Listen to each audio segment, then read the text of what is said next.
Happy Sunday, everyone! Hello, this is your Tita Amelia here again, ang inyong kwentista. At makikipamyeso tayo sa bayan ng Buena Vista dito sa Holy Child. Ano ba ere? Parokya ng Holy Child.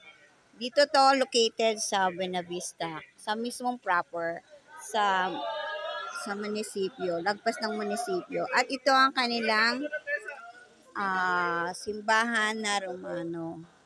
So, marami namang mga bikers dito na nagpa-bless.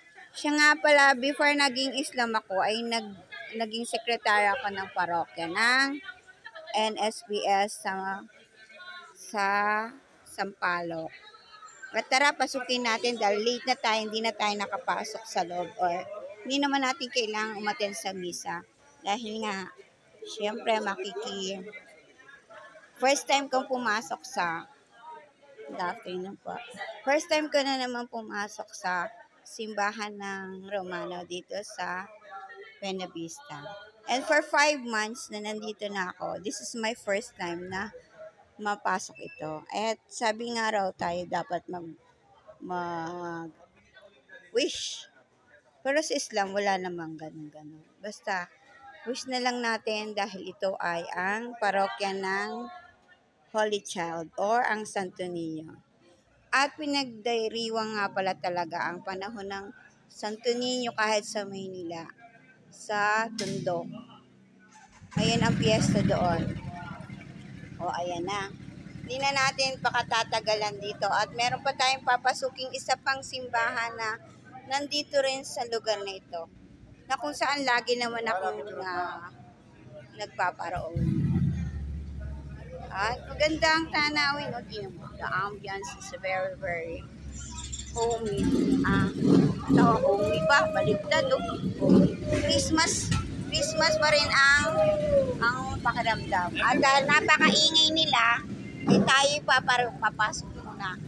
At ayun yung mga nagpa-bless ng kanilang motorsiklo.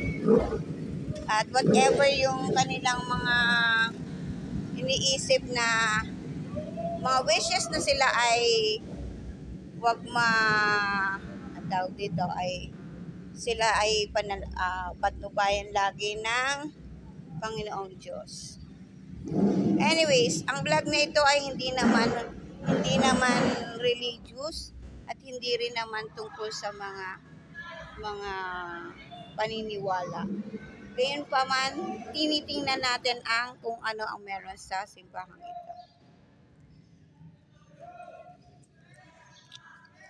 Pasukin natin at tingnan natin ang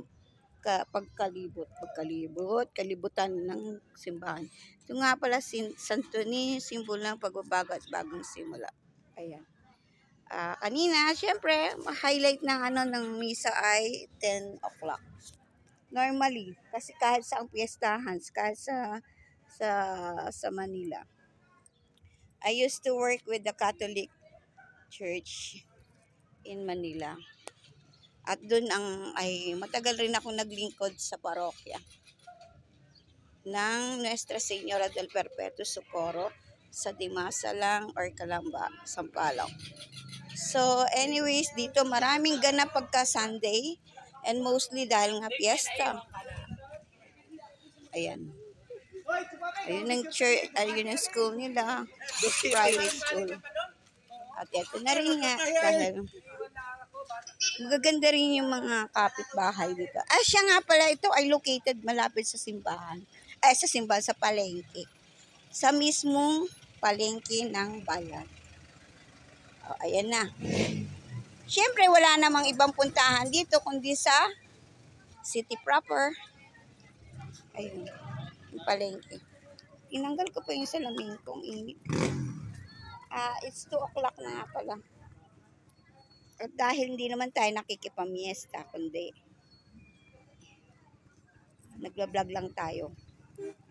So, yun lang muna mga kabesyo at pupunta pa tayo sa iba pa. Bye everyone!